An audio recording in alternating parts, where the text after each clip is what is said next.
लग्न प्रथा बदलत आहे. लेखक अरविंद कुलकर्णी, मलकापूर. घर पाहावे बांधून आणि लग्न पाहावे करून, अशी जुन्या काळात म्हण होती. म्हणजे जुन्या काळापासून लग्न ही एक समस्या आहे. मुलगी कशी मिळेल, देणं घेणं व्यवस्थित करतील का, आपल्या साऱ्या रीतिरिवाजाप्रमाणे लग्न होईल का, वगैरे प्रश्न डोक्यात ठेवूनच लग्न व्यवहार व्हायचा. हुंडा किती द्यायचा, यावरून एक प्रसंग असा घडला की तुम्ही 1 रुपया तरी वर वाढवा. मुलीकडील मंडळी म्हणाली, आम्ही 1 रुपया पण जास्त देणार नाही.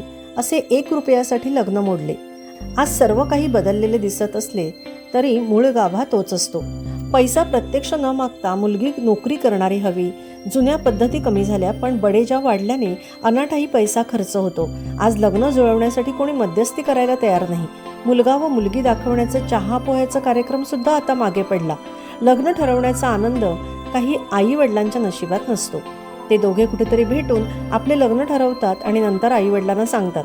खुद्द आईवडील सुद्धा मुला मुलीबद्दल फारसा विश्वास देऊ शकत नाहीत. सर्व लग्नप्रथा केल्याच पाहिजेत असा आग्रह नाही, मात्र फोटो व्हिडिओ अगदी आवश्यक.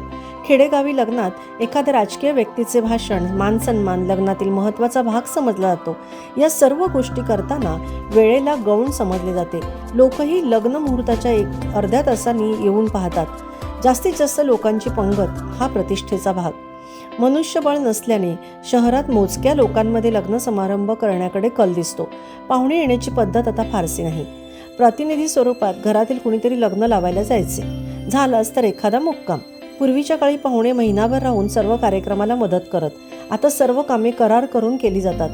देण्याघेण्याच्या पद्धती अहेर आणू नका म्हणून सांगितले जाते. तरीही काही उत्साही मंडळी घेऊन येतात. लग्न समारंभात काही प्रथा लग्न मोडण्यास कारणीभूत होतात. नवरदेवाचा बूट पळवणे, वर पक्षातील सर्वांचे पाय धुणे, नाच गाणे, मद्यपान, घोडा न मिळणे, यातून वाद भांडणे होतात.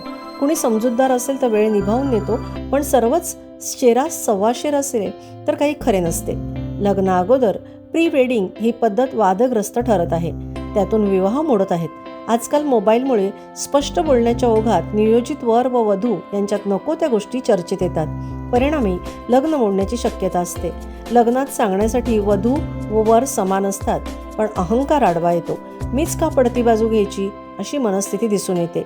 काही लग्नात कुणी महाराज निमंत्रित पाहुणे असतात. त्यांना आमच्यापेक्षा जास्त महत्त्व दिले म्हणून वराकडील मंडळी नाराज होते. नाश्ता, जेवायच्या पंक्तीत काय ठेवायचे, चहा पाणी किती वेळा द्यायचे, सर्व ठरवावे लागते. पूर्वी वधूकडील लोक ते ठरवायचे. काही ठिकाणी अर्धा अर्धा खर्च वाटून घेतला जातो. कपडे कुठे घ्यायचे, कसे घ्यायचे, मुलींची पसंती हे ठरवतात. लग्नानंतरचे सण हे सुद्धा अगोदरच ठरवणारे हिशोबी लोक आपल्या समाजात आहेत. एकंदरीत लग्न प्रथेमध्ये आमूलाग्र बदल झालेला आहे. थोडक्यात एवढेच सांगायचे, लग्न कधीही करा. हिवाळा वा उन्हाळा रीतिरिवाजाप्रमाणे हवा, परस्पर प्रेम व जिव्हाळा. लेखक अरविंद कुलकर्णी.